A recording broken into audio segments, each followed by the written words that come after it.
नमस्ते बच्चों। तो कल हमने सिमिलर फिगर्स के बारे में देखा था। आज हम देखेंगे सिमिलैरिटी ऑफ आज हम देखेंगे सिमिलैरिटी ऑफ ट्रायंगल, जिसमें कि हमें पढ़ना है इक्विएंगुलर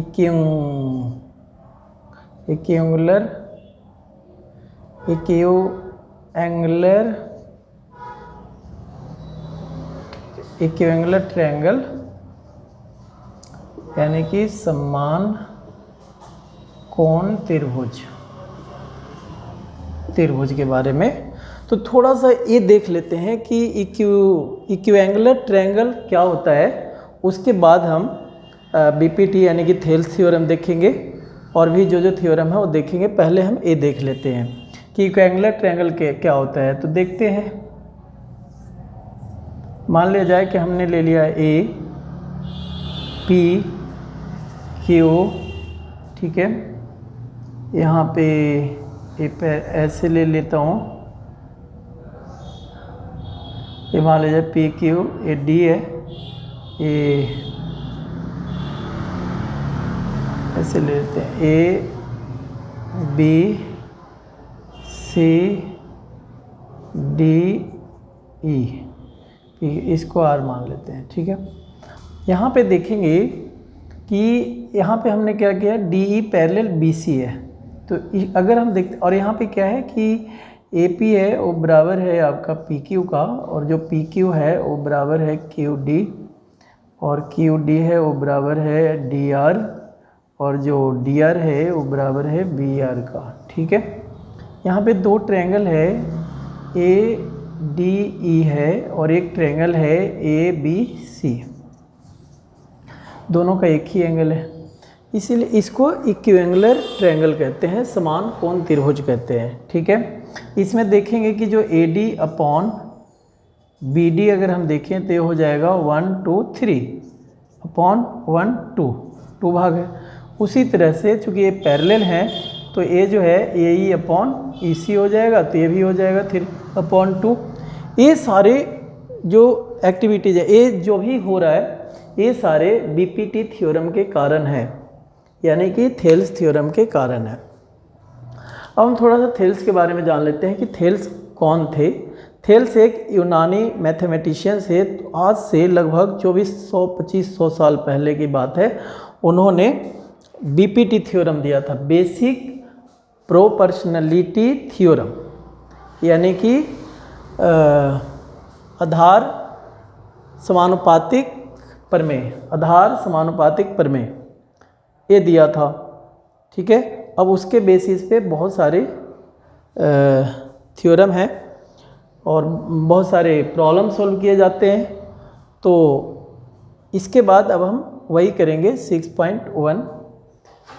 तो इक्विएंगुलर ट्रायंगल समान कोण जो है ये इसी को कहते हैं कि देखिए एक एंगल है और इस पे बने हुए ए डी ई और ए बी सी, तो ये था। अब हम आगे करेंगे बीपीटी थ्योरम। उसके बाद तो देखिए 6.1 है, एनसीईआरटी का बुक है, उसमें 6.1 है, और आपका या तो इसको आज बीपीटी थ्योरम के नाम से जानते हैं, थेल्स थ्योरम के नाम से भी जानते हैं, थेल्स थ्योरम, ठीक है। बीपीटी का मतलब है बेसिक प्रोपोर्शनलिटी थ्योरम, ठीक है। हिंदी में इसको कहते हैं आधार समानुपातिक प्रमेय, ठीक है। ये है क्या? तो थेल्स ने कहा कि अगर किसी ट्रायंगल का, ये पहले हम समझ लेते हैं कि अगर किसी ट्रायंगल ए बी सी है और इसके एक साइड के पैरेलल यानी कि समांतर कोई रेखा खींची जाए, तो जो दो अन्य भुजाएं हैं उसको दो बिंदुओं पर काटेगा, मान लो डी ई पर, तो ये जो दोनों भुजाएं हैं वो समान अनुपात में विभाजित होगा, यानी कि A D upon B D बराबर AE अपॉन EC।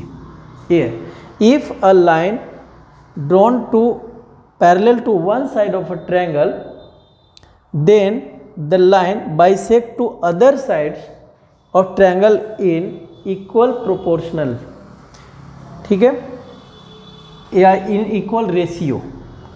ये था, ये हमें प्रूफ करना है कि AD अपॉन BD बराबर होता है AE upon EC।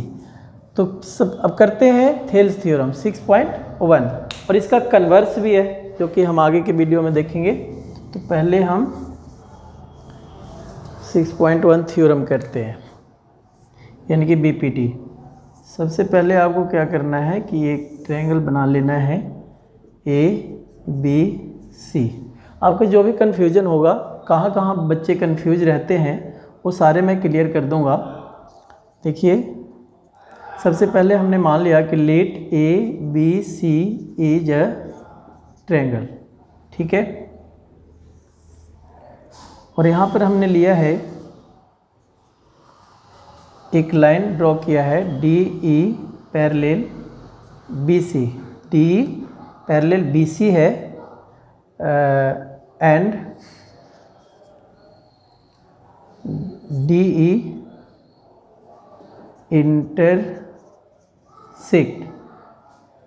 Intersect AB at D and AC at E, यानी कि जो D लाइन है वो AB को D पर काटती है और AC को E पर काटती है। तो क्या करना है, it is to prove that, ये प्रूव करना है कि AD upon BD equal to AE upon EC। तो इसमें हम रचना करेंगे, कंस्ट्रक्शन, इसमें हम कंस्ट्रक्शन करेंगे, रचना करेंगे। ये रचना ये होगा कि ज्वाइन कर देंगे, लिखेंगे यहाँ पर ज्वाइन DC एंड BE, ठीक है।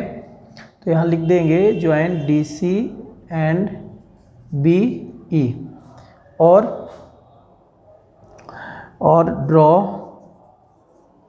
ड्रॉ हमने कर लिया इस पे N, यानी कि EN परपेंडिकुलर लंब AB पे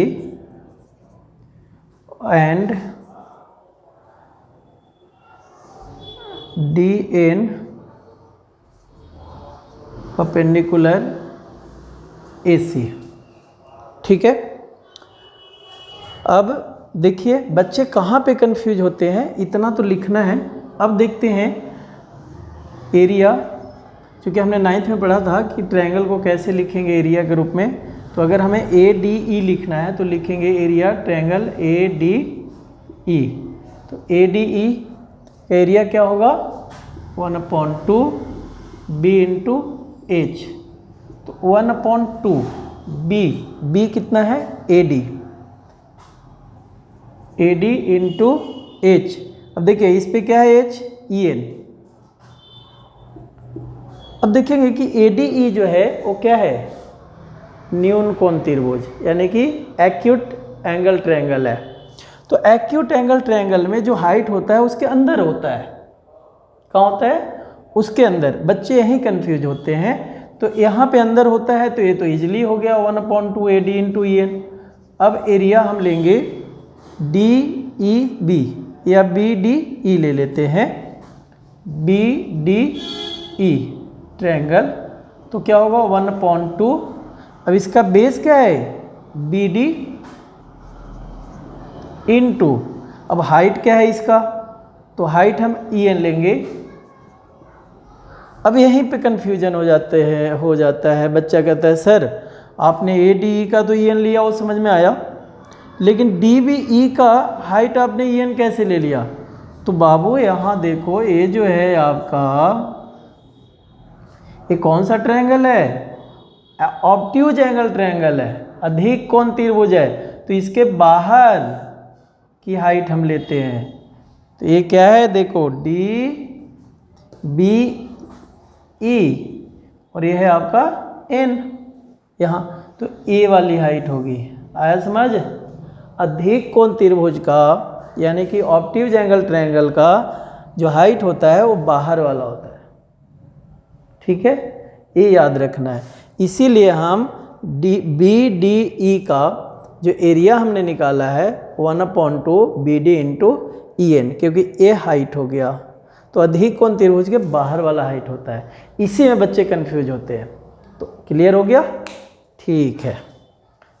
अब देखिए, अब हम लेंगे फिर से ADE में, या तो इसको अपॉन में कर लेते हैं या तो बाद में कर लें। चलिए इसको अपॉन में कर लेते हैं। एरिया ट्रायंगल ADE इक्वल हो जाएगा 1/2 AD इंटू EN अपॉन में हो गया area triangle BDE equal, sorry यहाँ पे 1/2 BD इंटू EN। अब इससे कैंसिल हो जाएगा, इससे कैंसिल हो जाएगा, आपका हो गया AD अपॉन BD। इसको हम मान लेंगे फर्स्ट। अब देखिए, अब सिमिलरली उसी प्रकार फिर से ADE लेते हैं। तो एरिया ADE, देखिए AD, अब ये वाला बेस लेना है तो ये हो जाएगा आपका 1/2 AE इंटू बेस, तो AE हो गया। और हाइट देखिए DN है, यहाँ पे हाइट क्या है DN। अब दूसरा यहीं पे ले रहा हूँ, अपॉन में ले लेते हैं एरिया, यहाँ पे BDE हमने लिया था, यहाँ ले लेते हैं CED। ठीक है, अब CED क्या हो जाएगा, ये भी अपॉन में हो जाएगा 1/2 बेस हो गया C, और इसकी हाइट क्या होगी, हाइट यही देखिए यहाँ पे हाइट कैसे अधिक कोण त्रिभुज है और ये वाला हाइट मिल रहा है हमें बाहर। तो अधिक कोण त्रिभुज का यानी कि ऑब्ट्यूज एंगल ट्रायंगल का बाहर वाला हाइट लेते हैं, इसीलिए इसका भी हाइट क्या होगा DN होगा। ये हो गया आपका DN से DN कैंसिल, इससे कैंसिल, आपका हो गया AE अपॉन C। ये सेकेंड इक्वेशन। अब अगर यहाँ देखें, हमने 9th में पढ़ा था एक थ्योरम कि अगर जैसे BDE इसका ये बेस है, CED इसका यही बेस है, और हमें ये पता है कि D पैरेलल BC है और इसके बीच में है। तो एक थ्योरम है कि अगर कोई दो ट्रायंगल हो जिसके आधार सेम हो, बेस सेम हो और सेम पैरेलल लाइन के बीच में हो तो एरिया में इक्वल होता है। तो आप लोग याद कर लीजिएगा, मैं लिख रहा हूँ यहाँ पर ट्रायंगल, हाँ ट्रायंगल BDE, ठीक है, BDE and triangle BDE and triangle CED have same base D and between same parallel lines D and BC। देखिए BDE और CED सेम बेस D है और इसके बीच में है, DE और BC के पैरेलल के बीच में है, इसलिए एरिया क्या हो जाएगा BDE ट्रायंगल बराबर है एरिया CED। इसको मान लेते हैं थर्ड। अब यहाँ लिखेंगे from first, second and third. From first, second and third क्या हो जाएगा AD upon BD equal AE upon C। अब बच्चे कह रहे तीनों से कैसे बराबर हो गया, तो देखिए यहाँ पे अगर आप देखेंगे कि BDE मैं यहाँ पे समझा रहा हूँ, जैसे यहाँ पर है ADE अपॉन BD ये है। अब देखिए यहाँ पर BDE और CED दोनों बराबर हैं और इसके बराबर में क्या है AD अपॉन BD। तो BDE के जगह पर क्या हम ये ले सकते हैं CED। तो यहाँ अगर हम CED ले लिए यानी कि A और ये दोनों सेम ही हैं तो AD अपॉन क्या आ गया BD। और नीचे देखिए क्या है, नीचे है आपका यहाँ पर ADE upon CED। ADE upon CED दोनों सेम हो गया। तो अगर ADE अपॉन CED बराबर AD अपॉन BD है और यहाँ अगर ADE अपॉन CED बराबर AE अपॉन C है तो ये दोनों बराबर हो जाएंगे कि नहीं हो जाएंगे। तो इसीलिए हम लिखते हैं from first second and third, ये दोनों बराबर हो जाएंगे। तो ये आपका थेल्स थ्योरम था यानी कि BPT था। अगर इसमें कोई प्रॉब्लम है तो आप मुझे कमेंट में बता सकते हैं, ठीक है, या कोई दिक्कत हो तो आप पूछ सकते हैं। Thank you very much. Subscribe करना ना भूलें प्लीज़।